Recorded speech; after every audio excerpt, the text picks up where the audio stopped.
لیکن اصل بات جو ہے میں آپ کو بتانا چاہتا ہوں، یہ ہے سائیڈ ایشو. اصل ایشو ہے فلسطین کا جو شروع ہونے والا ہے. بھٹی دہکے گی وہاں.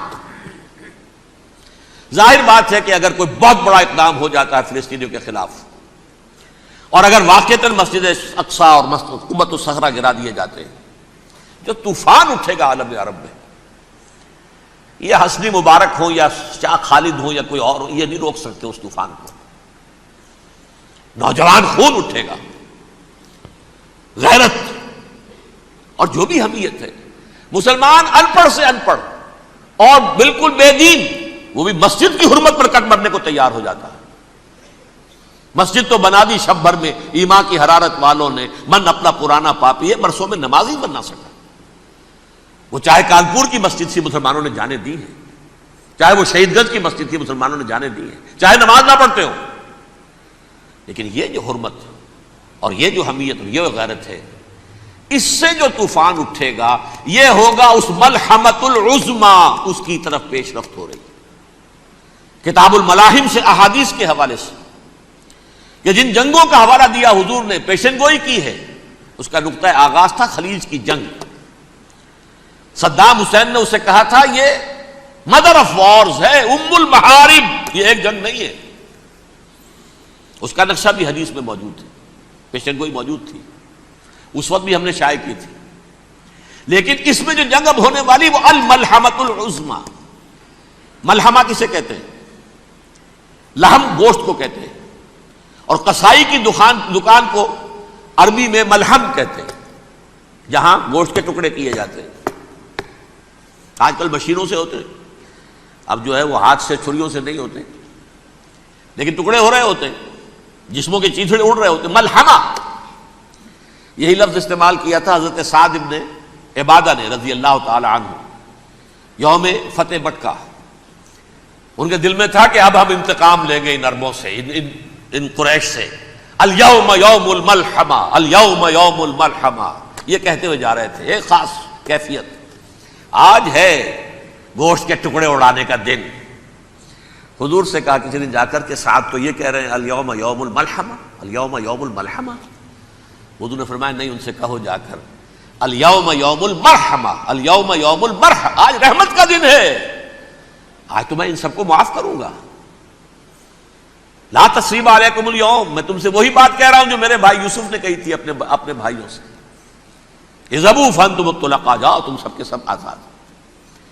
وہ ملحمہ ہے جس کو کہ حضور نے حضرت معاذ بن جبل رضی اللہ تعالیٰ عنہ سے روایت ہے، اس میں سے جو ابو داؤد میں روایت آئی ہے اس میں الملحمۃ العظما، عظما مؤنث ہے اعظم کا. آپ کہتے ہیں جنگ عظیم اول، جنگ عظیم دوم، عظیم کا باپ ہو گیا اعظم، سب سے بڑا، اور اس کا مؤنث ہے سب سے بڑی، عظما. الملحمۃ العظما، سب سے بڑی لڑائی. میرے نزدیک یہ وار کے معنی میں نہیں ہے، بیٹل کے معنی میں. انگریزی میں یہ دو لفظ علیحدہ ہیں، وار، بیٹل. وار سالوں کو محیط ہوتی ہے، بیٹل کسی ایک خاص جگہ پر جو لڑائی ہوتی ہے اس کو کہتے ہیں. حضور کے اور قریش کے درمیان 6 سالہ وار تھی، جنگ تھی. لیکن battles, battle of Uhud, battle of Badr, یہ بیٹلز تھی، لڑائیاں تھیں. تو عظیم ترین جنگ شاید اس اعتبار سے نہ ہو جیسے کہ ورلڈ وار 1 اور ورلڈ وار 2، یعنی اس کی وسعت کا اتنا معاملہ نہیں اور طوالت کا نہیں. لیکن جو لڑائی جو ہے بیٹل ہونی ہے، جس کو کہ یہ لوگ، یا چونکہ میں نے کہا تھا شروع میں کہ سرما ہے میری آنکھ کا خاک حجاز و ہول قدس، نیو ٹیسٹمنٹ کی آخری کتاب ہے the book of revelation, revelation of saint John. اس میں آرمگڈون کہا گیا ہے اسے. ہر مجدون، یہ عبرانی لفظ ہے، ہر کہتے ہیں اونچی جگہ کو، سطح مرتفع. مجدون میگیڈو، میگیڈو ایک وادی ہے، مرتفع، وادی مرتفع. یہ ہے واقع لبنان، اسرائیل اور شام کے درمیان جو ٹکڑا، جو ٹرائنگل بنتی ہے، یہ ہے. یہاں پر بڑی جنگ لڑی جائے گی، اور یہ جنگ صلیب ہوگی جو کہا ہے یہ بش نے، یہ جنگ صلیب. سیکنڈ ملینیم شروع ہوئی تھی تو پہلی صلیبی جنگ ہوئی تھی، تھرڈ ملینیم شروع ہوا ہے، یہ سیکنڈ صلیبی جنگ ہے، یہ کروسیڈ ہے. اور میں اس مرتبہ امریکہ گیا تھا تو پہلی مرتبہ مجھے وہاں ایک رسالہ ملا ٹرمپٹ نام کا. یہ امریکہ کے جو بہت ایکسٹریمسٹ قسم کے پروٹیسٹنٹس ہیں، یہ ان کا رسالہ ہے، اور ان کے بارے میں اب کہا جا رہا ہے وہ کرسچین زائنسٹ ہیں۔ آپ شاید پہلی مرتبہ یہ لفظ سن رہے ہوں۔ زائنسٹ تو ہم سمجھتے ہیں یہودیوں کو، کرسچین زائنسٹ وہ ہیں جو ہیں تو عیسائی پروٹیسٹنٹس ہیں، لیکن اسرائیل کے وہ حمایتی یہودیوں سے بڑھ کر ہیں۔ یہ میری کسی پہلی تقریر میں شاید بہت سے حضرات کو یاد آ جائے، میں نے کہا تھا 4 سال پہلے ہمارا تنظیم اسلامی کا ایک کنونشن ہوا تھا ہوسٹن میں، امریکہ کا جنوبی علاقے کا شہر ہے۔ ایک سیشن اس میں ہم نے رکھا تھا انٹرفیتھ، ایک عیسائی کو بلایا تھا، ایک یہودی بہت بڑا وہاں کا عالم ہے اس کو بلایا تھا۔ اس یہودی عالم نے ڈاکٹر وشوگراڈ، جو وہاں کی یونیورسٹی میں پروفیسر ایمیریٹس ہے، اس نے کہا تھا کہ یہ اسرائیل کو تو سپورٹ کر رہے ہیں عیسائی، ہم تو نہیں کر رہے۔ جو پریکٹسنگ یہودی ہیں وہ زیادہ اسرائیل کے حق میں نہیں تھے، یہ تو سن 67 کے بعد انہوں نے اسرائیل کو تسلیم کیا ہے۔ وہ تو منتظر تھے کہ ہمارا مسیحا آئے گا تو اس کی قیادت میں جنگ کریں گے، جیسے شیعہ منتظر تھے کہ مہدی موعود آئیں گے تو پھر ہم کچھ کریں گے۔ وہ امام خمینی نے کہا بھائی جب وہ موعود آئیں گے آ جائیں گے، لیکن ہم کچھ راستہ کے لیے۔ زائنسٹ نے آگے بڑھ کر ریاست قائم کر لی، اور جب یروشلم پر بھی پورا قبضہ کر لیا تب جو ہے در حقیقت مذہبی یہودی جو ہے پھر انہوں نے اپنایا ہے، اون کیا ہے، اور نئے سیٹلمنٹس جو بھی بنے ہیں وہاں پر اسرائیل میں، اس میں اکثر و بیشتر مذہبی یہودی آیا، اور بروکلن کے علاقے سے سب سے بڑھ کر آئے ہیں، جو امریکہ میں نیو یارک کا ایک جنوبی علاقہ ہے۔ بہت ناظرین آپ اندازہ لگا چکے ہیں، ماشاءاللہ ڈاکٹر صاحب وہ بڑا مطالعہ رکھتے ہیں، کافی جو ہے وہ ان کے پاس معلومات ہیں، اور صرف معلومات کی حد تک نہیں ہے، یہ ملکوں کے اندر دنیا کے اندر کافی پھرے بھی ہیں، جیسے کہ بتا رہے ہیں کبھی افریقہ کے اندر ہمارا کنونشن ہوا، کبھی جو ہے وہ کہیں امریکہ جا کر ہوا، تو یہ بڑے اپنی زندگی کا نچوڑ بیان کرتے ہوتے ہیں۔ تو آپ سے گزارش ہے توجہ سے آخر تک سنیے گا۔ اب یہ آخری کروسیڈ ہے جو شروع ہونے والا ہے۔ میں تو حیران ہوں کس قدر کھل کے وہ باتیں کرتے ہیں۔ رومن کیتھولکس کو وہ کہتے ہیں کہ یہ شیطان ہے، یہ پوپ شیطان ہے، یہ یورپ کو اس نے جمع کیا ہے کرسچینٹی کی بنیاد پر، اور اس میں زیادہ تر کیتھولکس ہیں۔ آپ کو معلوم ہے برطانیہ بڑی مشکل سے شامل ہوا ان کے ساتھ، اس لیے کہ وہ پروٹیسٹنٹ کا سردار تھا، ابھی پوری طرح نہیں ہے۔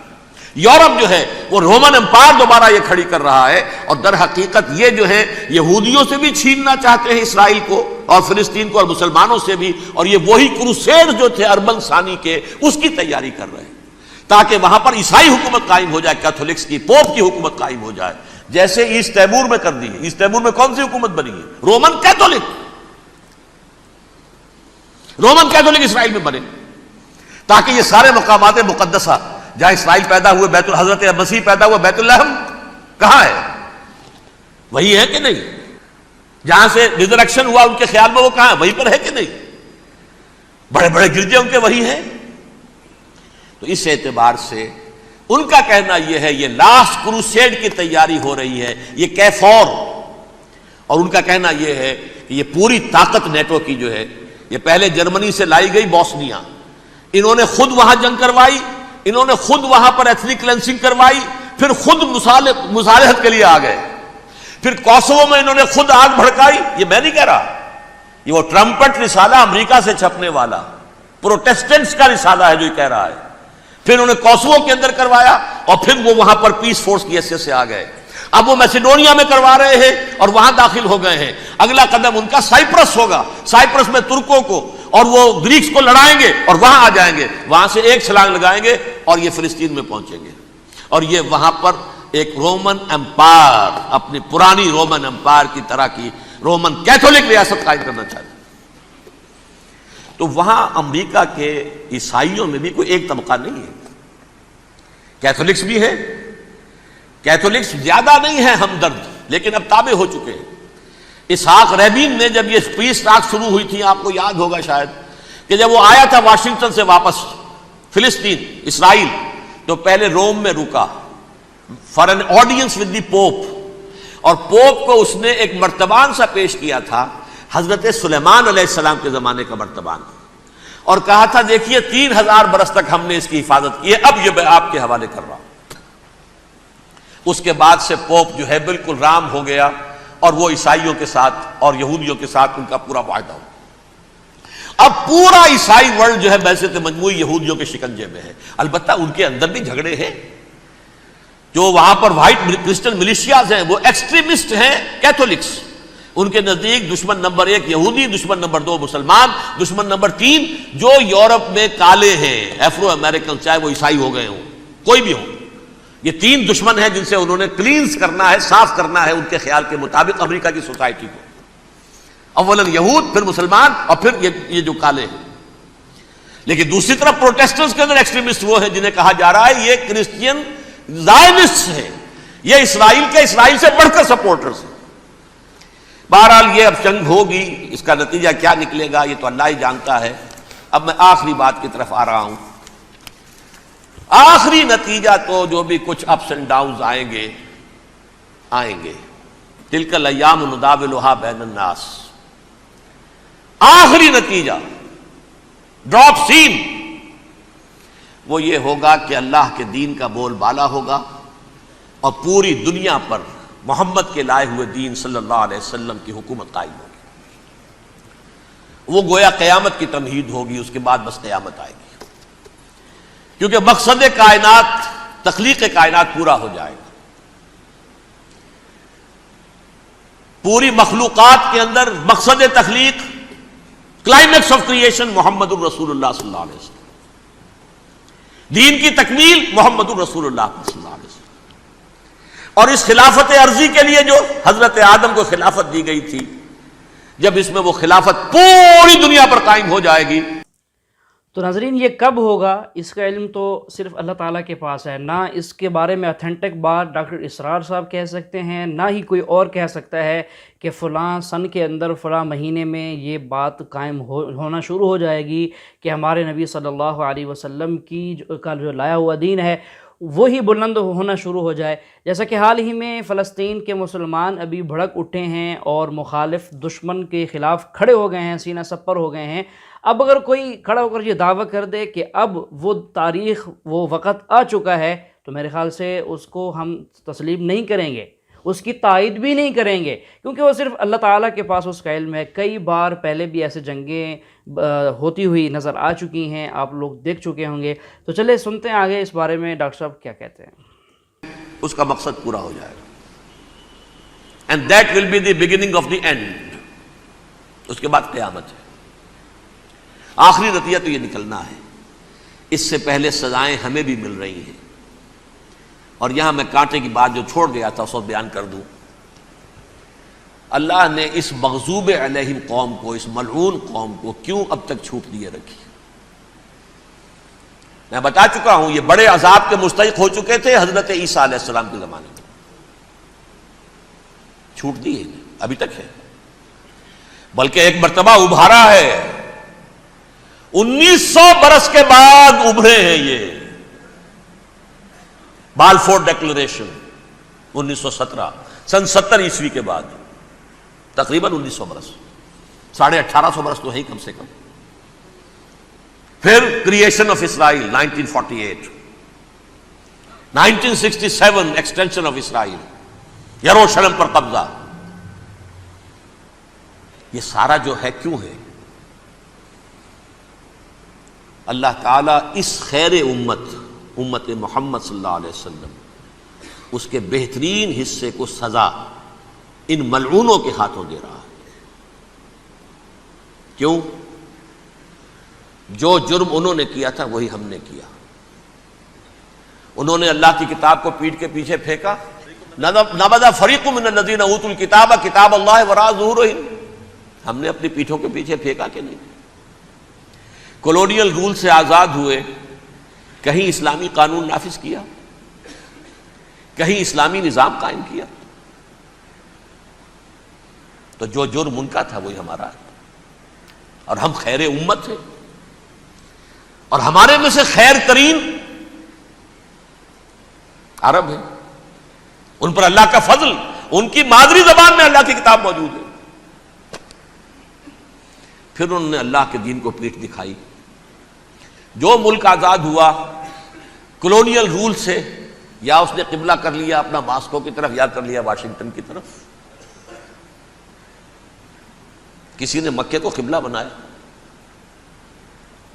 یہ بدترین سزا ہے. ویل للعرب من شر قد اقترب. اور ترمذی شریف میں تو یہاں تک روایت ہے من اقتراب الساعۃ ہلاک العرب. قیامت کے قرب کی ایک نشانی یہ بھی ہوگی کہ عرب ہلاک ہو جائیں گے. ایک حدیث میں الفاظ آتے ہیں کہ حضور نے جب کہا یہ ہوگا یہ ہوگا یہ ہوگا یہ بربادی آئے گی، تو کسی زوجہ محترمہ نام میں بھول رہا ہوں، انہوں نے پوچھا کہ عرب اس دن کہاں ہوں گے؟ فرمایا العرب یومئذ قلیل، بہت کم ہوں گے. آخری خاتمہ ہونا ہے یہود کا حضرت مسیح علیہ السلام کے ہاتھوں. وہ عذاب جو 2000 برس تک ان سے ٹلا رہا وہ آئے گا، اور ان کے رسول ہی کے ہاتھوں آئے گا. لیکن اس سے پہلے مسلمانوں پر یہ عذاب آ رہا ہے، ہولوکاسٹ کے درجے کا عذاب آئے گا، آ رہا ہے. البتہ ہم پاکستانی اس میں یوں سمجھ لیجئے کہ وہ تو خبریں موجود ہیں احادیث میں، وہاں تو جو ہونا ہے ہونا ہے. اتنے انسان مریں گے، اتنے انسان مریں گے کہ ایک پرندہ جو ہے اڑتا چلا جائے گا، وہ نہیں چاہے گا کہ نیچے اترے تو کسی لاش پر اترے، اسے جگہ نہیں ملے گی زمین خالی کر کہیں اتر سکے. تھک ہار کر گرے گا، مرے گا تو بھی لاش کے اوپر گرے گا. یہ الفاظ ہے حضور صلی اللہ علیہ وسلم. الملحمۃ العظمی الملحمۃ الکبریٰ. یہ لاسٹ کروسیڈ ٹرمپٹ اخبار نے، میں اس کا فوٹو اسٹیٹ بھی کبھی آپ کو دکھا دوں، ویسے میرے ساتھ ہے وہ رسالہ ٹرمپٹ. دی لاسٹ کروسیڈ، اس کی تیاری ہو رہی ہے. وہ الملحمۃ العظمی اور ملحمۃ الکبریٰ جو ہے وہ آنے والی ہے. ابن ماجہ میں کبریٰ کہا ہے، اکبر کا مؤنث کبریٰ. ملحمہ کبریٰ سب سے بڑی جنگ، اور ملحمہ عظمی سب سے عظیم جنگ. یہ ہوگی اور بہت جلد ہوگی.